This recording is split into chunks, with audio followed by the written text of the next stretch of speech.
Hey everyone, and welcome to the Springboard Success webinar entitled Funding Your Future, Financial Aid Essentials, and Havenpark Scholarships. Funding education is incredibly challenging.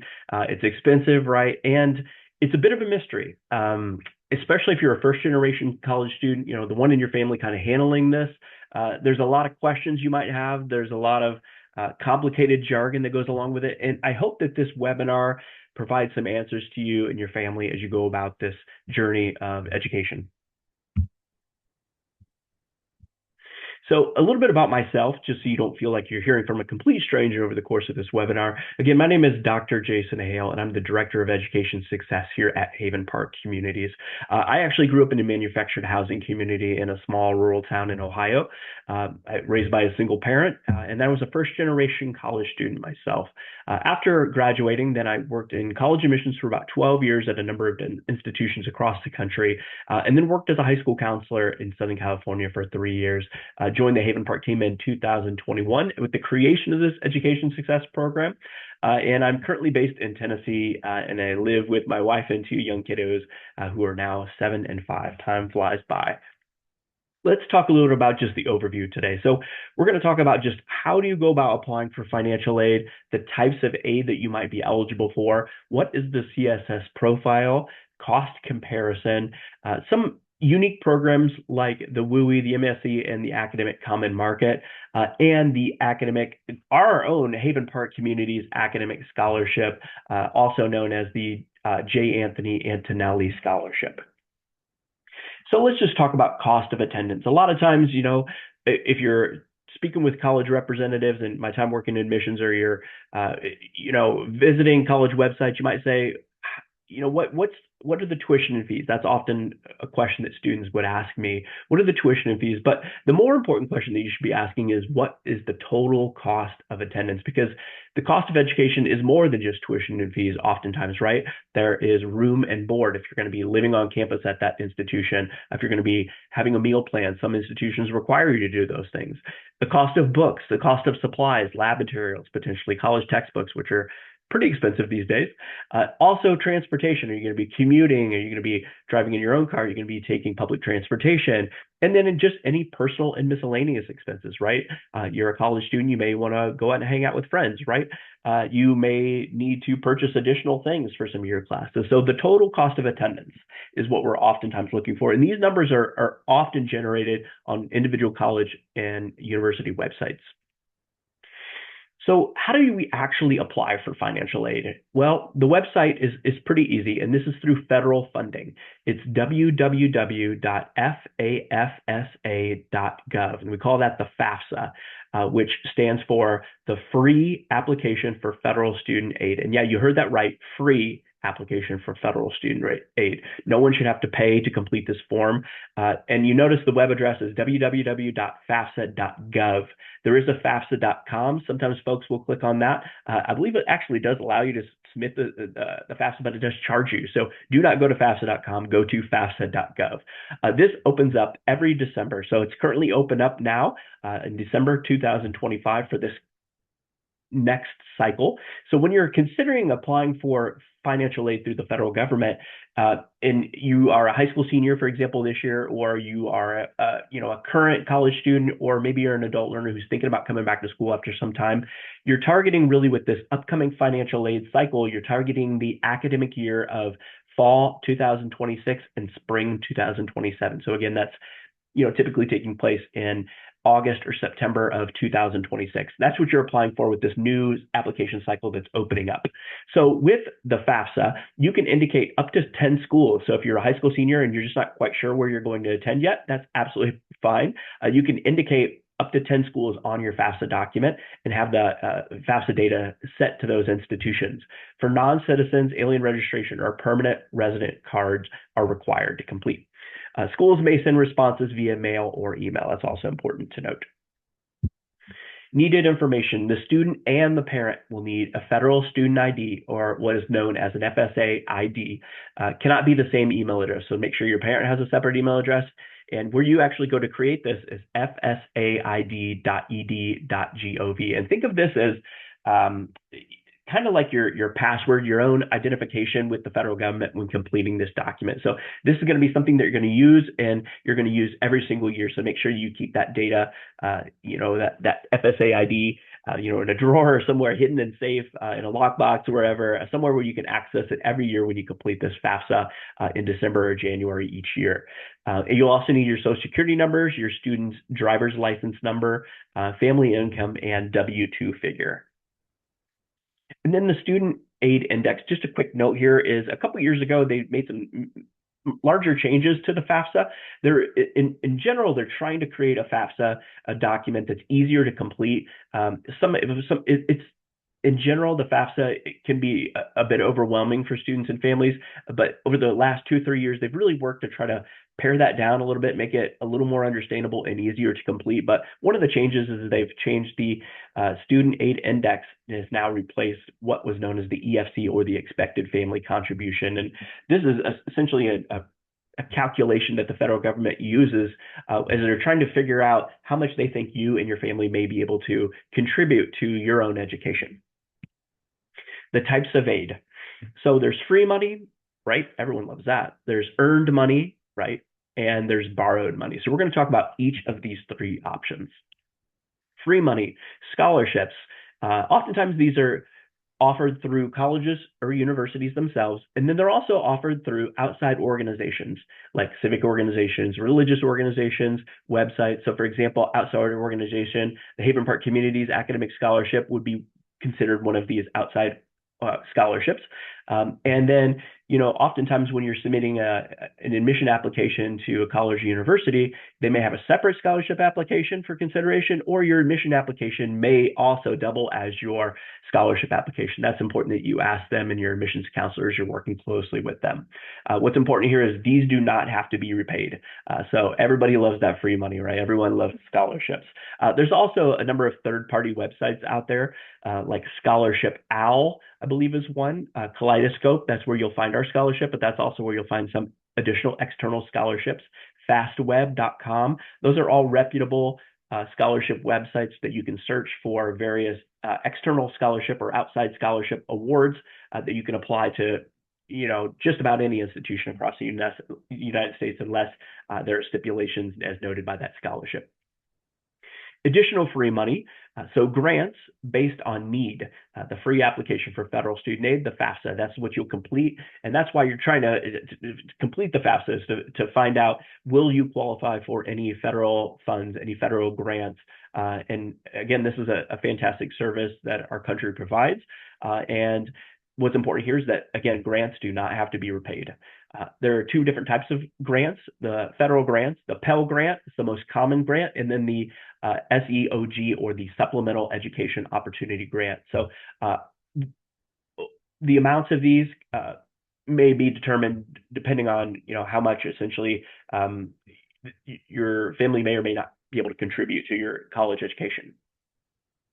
So earned money, these are things that you work for, right? Work study student jobs. So these are need-based, determined by the FAFSA. So as you're completing the FAFSA, I would encourage you to check this box that say you are interested in work study jobs. It doesn't mean you have to work when you're in college, but it does mean that if you qualify, that the federal government will pay your institution essentially to pay you to have a part-time job on campus. So you still need to actually apply for the job, but when you're completing the FAFSA, make sure you go ahead and check that box. It doesn't mean you have to do it, but it's nice to just have that option. I will tell you, these jobs are great. I did a work study job when I was in college. I was a library security guard, and I can tell you, no one's trying to steal books out of a library. So it was a great opportunity for me to, go up and down the aisles, get paid for that, and in my downtime, sit and work on my homework. My sister, her work study job, she was an intramural sports referee. So when students are, in the rec center playing organized volleyball or basketball, she was the referee, and she got paid to do that. So great opportunities. So certainly there's some other advantage to working on campus and work study job versus maybe working off campus. Again, they understand you're a student first and foremost. And then just general student jobs, not need-based. So I think that's what's important to note about these, is that even if you don't qualify for that work study job, there are still a number of different student jobs that are available on a college campus that you can look and apply for that don't require you to be eligible for work study. So the borrowed money, and again, I think here in the time that we live in, the term loan often has a very negative connotation in our society these days. And I think what's important about taking out a loan is if you're going to invest in something, investing in yourself is probably a great choice. You invest in a car, and as soon as you drive it off the lot, right, it depreciates, right? But a student loan, as long as you play by the rules, you complete your degree, and you work towards kind of that career trajectory where you're continuing to earn money, it's an investment in your future. And then over time, studies have really shown that it's a great investment. As the average college graduate tends to earn quite a bit more money over his or her lifetime than a non-college graduate. So certainly there's a lots of different opportunities and avenues for education. But the important thing to know about loans is that you have to be strategic with it, right? So what's important is that they must be repaid with interest. And there's a lot of different ways to do this through the federal government, completing the FAFSA. That's the preferred way to do that. And the main reason is because the interest is a much lower rate than if you were to walk into Chase Bank or Wells Fargo or a number of these private institutions to ask for a loan for your education, where those interest rates might be a lot higher, right? And then some institutions may also have loan opportunities.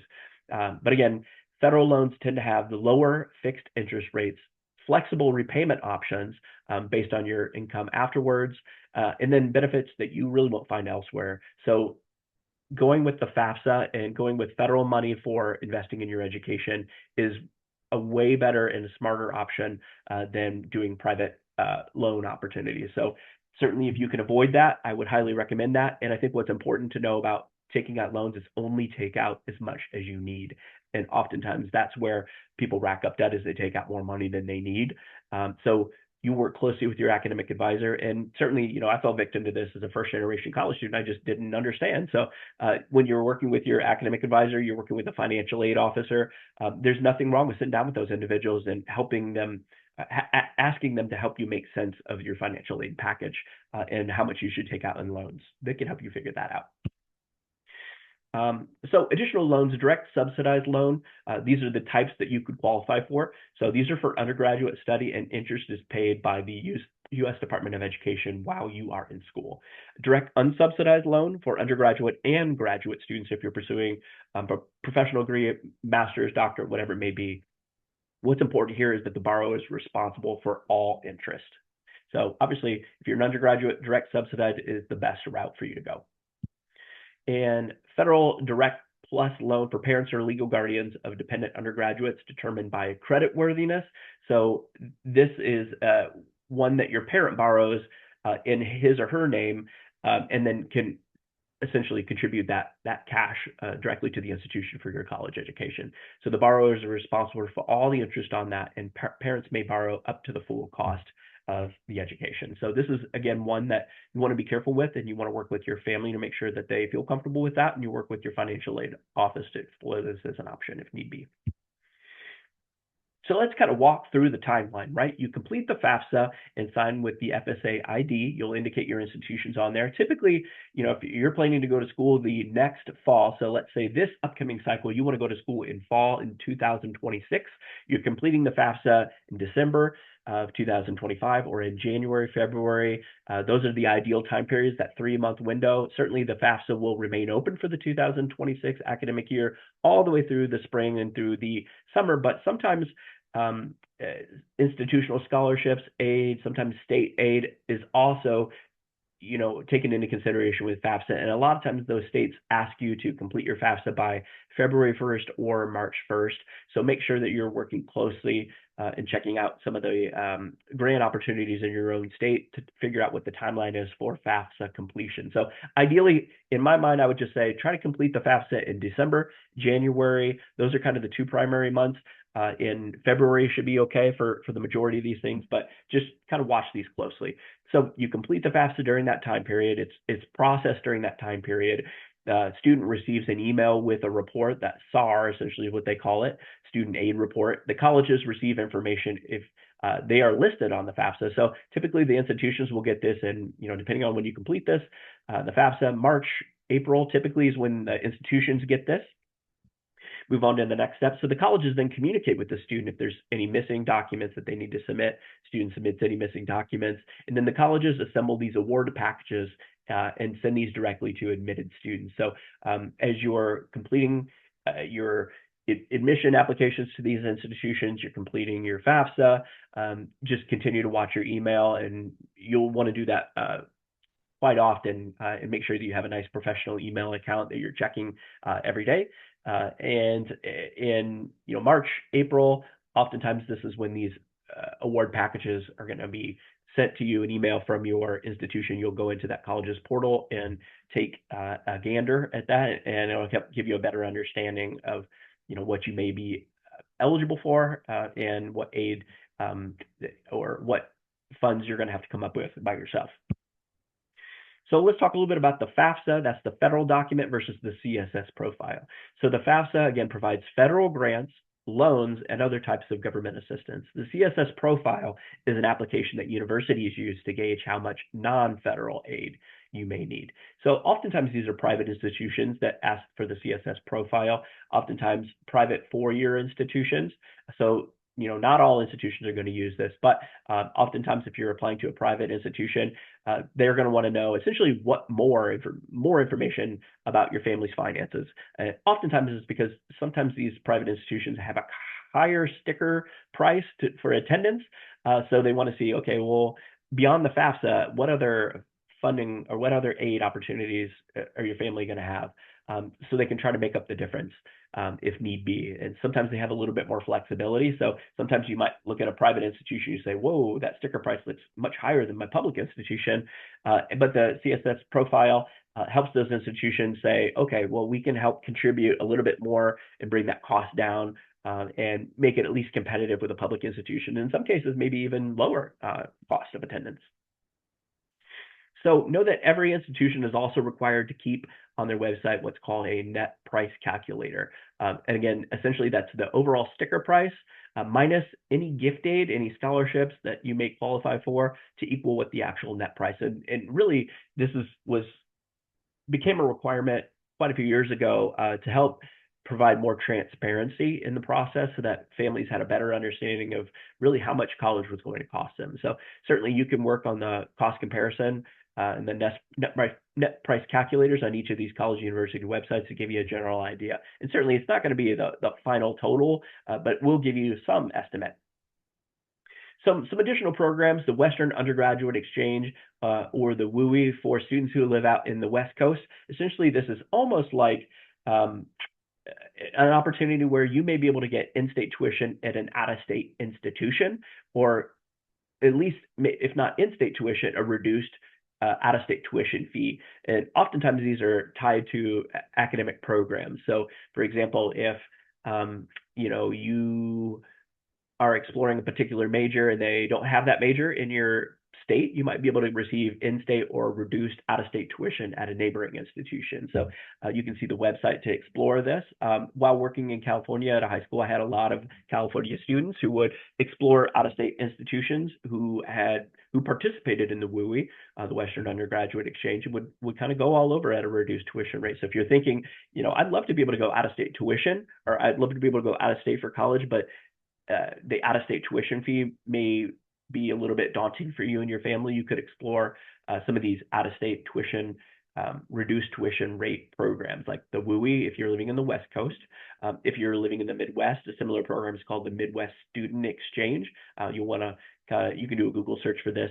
This list, I haven't checked to see if it's been altered or is out of date, but you may want to just take a gander at that if you're living in the Midwest and you're curious about this program. If you're living in the South or the Southeast, you can also see what's called the Academic Common Market. And again, I live in Tennessee now. When I worked in admissions at the University of Tennessee, we had a number of institutions or a number of students who lived in some of these other partnering states, like Virginia, for example, who had students who would say, I want to study nuclear engineering, but we don't have a nuclear engineering program. Well, they could come to the University of Tennessee and they could study nuclear engineering and pay in-state tuition as long as they continued on that degree path at the University of Tennessee. So it's a great opportunity, especially if it's something that you're really interested is not offered in your home state at one of your public institutions. You could explore one of these tuition, almost reciprocity type programs. Okay, so one of the things that you may have seen on the Havenpark community's website or on your own individual community website is that we also offer academic scholarships. These are, while we refer to them here as the Havenpark Academic Scholarship, you'll also see them referred to as the J. Anthony Antonelli Scholarship. J. Anthony Antonelli was one of our co-founders here at Havenpark. It was his really brainchild to create this education success program and our academic scholarship program. Anthony was a fantastic individual. He was first in his family to go to college. He grew up in a manufactured housing community as well too, and he was really, really passionate about wanting to provide opportunities for residents of our communities. And he really had the vision to create this education success program and brought me on board back in 2021 to kind of help guide and run that program. And the key signature program is our academic scholarship program. So this academic scholarship program opens every year, and it's typically open during the timeline of December through March or through the end of February each year. So no stranger to those dates. Again, now is our application timeline is open December 1st through March 1st of 2026. So you have a 3-month window to complete your application. I think what's important to note is these are not guaranteed scholarships through Havenpark. It is a competitive application review process. Certainly, I don't want you to feel intimidated by submitting that application because we welcome students from all over our communities to complete this, and we try to make this as accessible as possible. But we also want students to put their best foot forward when completing these. And I'll give you some tips on how to do that here in just a moment. So during the timeline, the competitive application review process typically takes place in March, and then recipients are notified in early April. And we really try to do that because students who may be high school seniors, who may be thinking about going back to school, after some time, sometimes they have to notify their institutions where they plan to attend that fall by May 1st. So we want to try to give you some information on whether or not you may qualify for one of our academic scholarships, because that may help you in making that final decision where you're going to enroll that next fall. So these award amounts vary. They are up to $10,000 per year, but really they do vary. They could be, from $1,000 to $5,000 to $3,000 to really kind of all over the map. And we'll use some of the data in our scholarship application to help us figure out kind of where you're at, what you may need to help you in your own educational journey. So let's take a look at some of the eligibility criteria. So to be eligible to apply for our scholarship, you must be either a current resident of a Havenpark community or have a parent legal guardian that is a current resident of one of our communities. You also must be either a high school senior this year, and that's during the 2025 to 2026 academic year, or a current undergraduate student who's currently attending, a 2-year, 4-year institution, or someone who's living in our community, maybe an adult learner who's thinking about coming back to school after some time. And this could be your first time coming back to a post-secondary institution, or maybe you did some community college or 4-year program, years ago, and you want to come back and kind of maybe finish a degree or study something completely different. That's absolutely fine too. So I think that one of the misnomers about our academic scholarship program is that it's only for high school students, and that certainly is not the case. We would love for more adult learners to come back to take part in, vocational trade, 2-year, 4-year programs. We would welcome that and be excited about that. So what I would tell you is if you're interested in education, you'll talk to me. I'll provide my contact information, but also talk to the community manager about our scholarship. So essentially, if you're a high school senior or you're a current college student, or if you're an adult learner who's thinking about coming back for part-time or full-time study at an accredited post-secondary institution beginning in fall 2026, this application is for you. And then also you must have a minimum cumulative grade point average of a 2.0 or higher. So cumulative means total. So if you're a high school senior, when you're submitting your scholarship application, you're going to submit a high school transcript. Cumulative means, from your freshman year all the way up to the point when you submit your application, you've got to have at least a 2.0 or higher in your educational studies in high school. If you're a current college student or university student, you'll submit your official or unofficial transcript that needs to be at least a 2.0 in the course completed up to the point from when you're submitting your application. And if you're an adult learner who's coming back, it must be either a high school transcript if you've never been enrolled in a college or university, or if you did some community college or 2-year or 4-year programming, you'll want to make sure you get an official or unofficial transcript that needs to be at least a 2.0. So applicants must meet these 3 basic criteria for consideration. scholarship recipients are selected on. So the things that we really pay close attention to, your academic performance, obviously, your ACT or SAT, it's not required, but if you want to submit it, we will certainly take that into consideration. Demonstrated leadership and participation in school and community activities. So certainly, if you're coming back to school after some time, it could be work related, could be how are you involved in your community, not necessarily just your Havenpark community, but the community where you live in the surrounding area. Work experience. What have you been doing? If you're a high school student, could be part-time work. If you're, a college student, how are you occupying yourself beyond your studies? And the same thing, are a full-time employee as an adult learner? These are things that we would just like to know a little bit about, so we can get a picture of who you are and kind of the components that make up your day. And then 2 essays, of course, we ask about, one about service and one about just adversity. Certainly, on the road to a college degree or a certificate program, in life happens, right? And it's going to provide challenges and opportunities. And I think it's important we would like to see some of those hurdles that maybe you've overcome already in life. And certainly they do not have to be large. Working in the high school side, oftentimes, I have students say, well, my life has been fairly linear so far. And they've been very lucky in that regard. But, everybody is on their own path and their own adventure in life. And, we're all these little bits and pieces and stories make up of who we are. So I think what's important to know about these essays is take your time, think through them. And then financial need also too. So obviously you're applying for the Havenpark scholarship because you believe you may need some additional funding for your education, right? Beyond maybe that federal funding. And we would like to learn a little bit more about that. So not all applicants to the program will be selected as recipients. Students may reapply to the program each year they meet eligibility requirements. So I think that's important to also know, is if you don't qualify or you're not selected for the scholarship this year, you can apply next year. And I would certainly encourage you to do so. Some final tips and advice. You can save your progress as you work through the application. So do not feel rushed to complete everything in one setting. I would encourage you to not do that. I would encourage you to start working on it a little bit and take a break here and there and come back to it, especially as you're working on your essays. So you'll ask your school counselor, if you're a high school student, or your registrar, for a copy of your unofficial or official transcript, and you'll upload that as a PDF or as an image, and just make sure that is a cumulative transcript. If you're a current college university student, again, you can be able to hopefully print out from your student portal an unofficial transcript or a statement that really kind of shows your grades for all the courses that you've taken, and not just your overall grade, but each individual class will want to see that too.